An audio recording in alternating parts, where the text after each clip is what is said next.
Okay, this is a short video for removal of a bathroom sink drain. So I was going to be planning to replace my countertop in my bathroom, and so I need to take the sink out, and I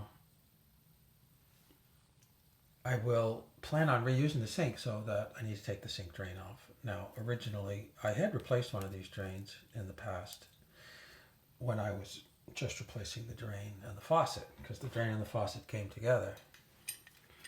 And this is the one that I took out of the downstairs sink, the downstairs bathroom.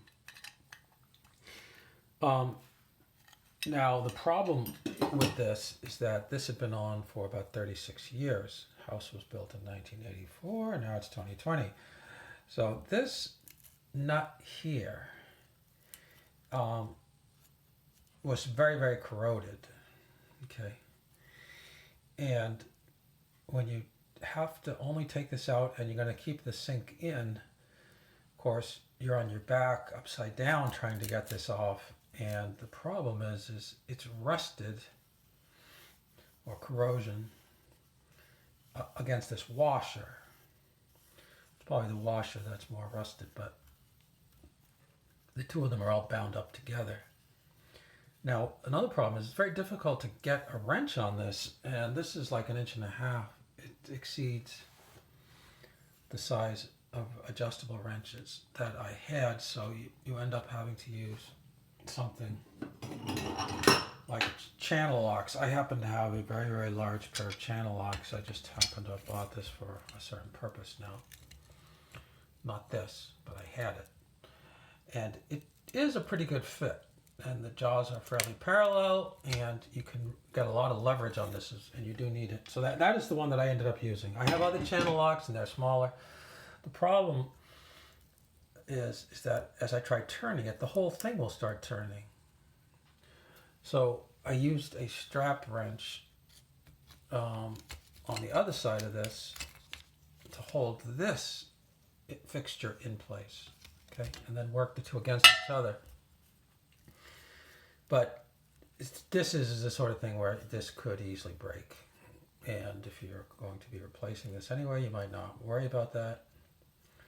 In this case, what I don't really want breaking is the basin. Now, I did use heat on this, which is a good idea, and a lot of penetrating fluid. In this case, I just used a hair dryer because I didn't want this rubber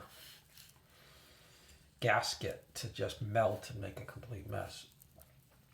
So I did use the hair dryer, and when it's upside down, I originally tried removing this when it was in the countertop upside down, and it was only after giving up on that I realized, okay, I'm taking this basin out anyway, so let me just take them out together and then work on this when it's upside down. When it's upside down, the penetrating fluid, you can just sit there. And not to mention the fact that you're not upside down on your back, so you get a lot better leverage on anything that you're doing here. I did a lot of things like vibration, banging on this, scraping the rust away on this, to try to that gap, to try to get the penetrating fluid under that gap, so that the corrosion up against the washer, that friction would be reduced, because you've got the problem with the friction against the washer and the friction against the threads. When you first look at this, it's not obvious that this is a washer and a nut. It looks like it might even be just one single piece. You don't know that until you've basically seen another unit. Okay, I happen to have an exact replica unit that I had taken apart. This I took apart probably only when it was, so probably almost 10 years ago maybe. So this one wasn't as hard. I don't remember having a big problem with this one. I did that one when it was in the sink. It was upside down, so that was not a big deal. This one I had much more of a problem with. So I did get this to come off. Finally, now, after this is loosened up, then I'll be able to work on the other side to get the drain out here. Okay.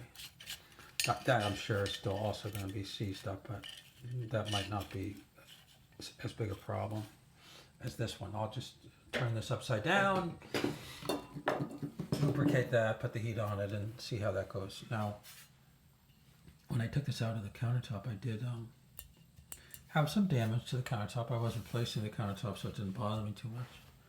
I probably should have used some heat when I was removing it. I didn't use heat. I basically, pried under the countertop. But in many cases, I did not get under the glue, between the glue and the basin. And this construction adhesive, I hadn't really worked with removing that before. But I did just experiment now with the hairdryer. And I notice it does soften it a little bit. So it would be hard to heat that up very much because it has a very large thermal mass. Having the knife hot under there, but anyway, it's not going to hurt. It's a two-hand job using the hairdryer and I probably could have got this to separate from the countertop by softening this glue, and I could have made it. Now I'll just have to do it now. I'll heat it up and I'll remove it. It should come off, no problem. So that's just a little primer on removing some of this hardware on this sink. Okay, thanks, bye.